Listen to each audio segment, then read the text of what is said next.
Ito yung kahoy na naging bato o tinatawag na petrified wood. Ginagamit po ito ng mga antingero na proteksyon sa sarili, mga kamusang. Proteksyon sa baril at patalim. May proteksyon po ito sa kabal sa katawan, mga kamusang.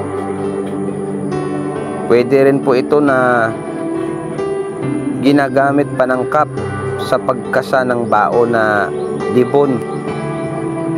Yung bao na isang mata, isang bibig, or tatlong mata, isang bibig, o di kaya walang mata, walang bibig. Ito po ang ibang panangkap sa pagkasa ng bao. Maganda rin po ito panangkap sa mga habak or sa mga garapa or langisan.